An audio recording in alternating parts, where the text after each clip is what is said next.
So, time for another gaming rant. I just played the 18 AL game, and it got me thinking about something that I've always considered. Winning, what it means, what a player should go for in terms of winning or doing well. This isn't is winning the only thing in a game. I mean, look, if you're playing a game and you're not playing to win, that's a different process that I have.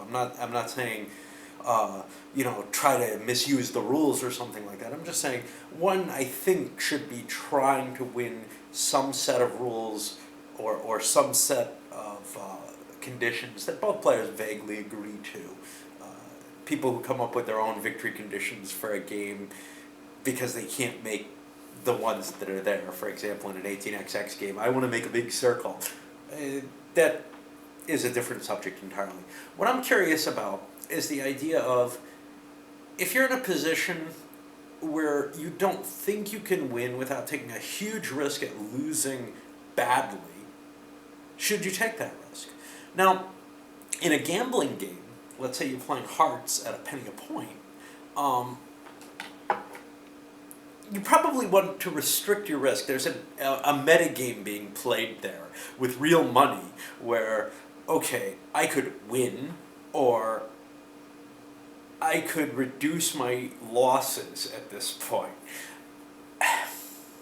In most games, I think that reducing your losses makes sense. So if you're in an 18xx game and you could take a big gamble on the win versus just doing very well, maybe getting a guaranteed second, which should you choose? And I don't know. I think different players have different feelings about that. Sometimes the situation determines things. This also brings up the Kingmaker type position. Should you be trying to do well, or should you be trying to help someone else win the game? Now, I don't like the Kingmaker position. I think you should try to do as well as you can for yourself, within reason. So if you have a chance of winning the game, I don't mind if you gamble it all on that chance. But if you have no chance at all of winning, I don't think it's reasonable to sacrifice yourself in most games in order to make someone who maybe has treated you better in that game or whatever win. Strangely, though, I've had a lot of fun with games where people are in that position. Things like diplomacy. Hey, you screwed me. I am going to lose anyway. I'm going to make sure you don't win.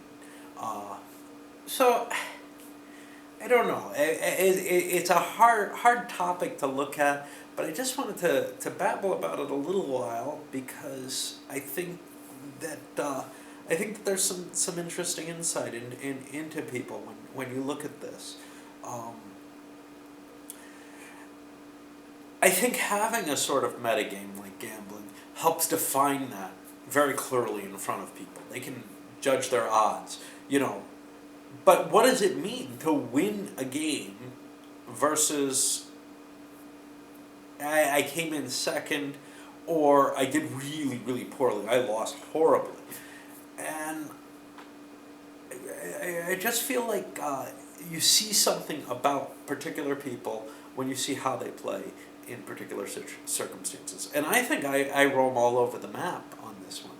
I think I'm willing to take big gambles on a win sometimes, especially in situations where historically that doesn't even make sense.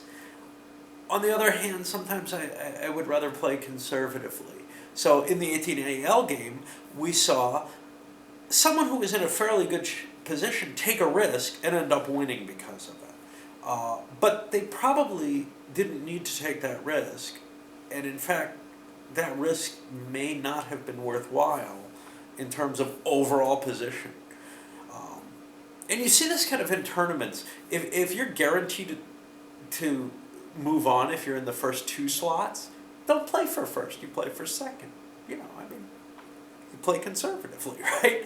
But if you're in the final round and it's, I get the world championship or I get, I was in the final round, And there really is no distinction between second and sixth or fifth or whatever in that case. The metagame determines what's going on. But what does it matter when you're sitting there in a friendly game? What should you be playing? And does it matter if you're trying to come up with your own victory conditions? And how does that affect the other players? Is it screwing their experience because you're having fun building your little circle of track? I don't know. It's just there's a lot to take into account when you're considering what your victory conditions are or what conditions you're trying to achieve at a given point. If it's not the obvious. I mean, look, if it's the obvious, you follow the obvious. All right. I don't know if this means anything, but I just wanted to babble about it for a while.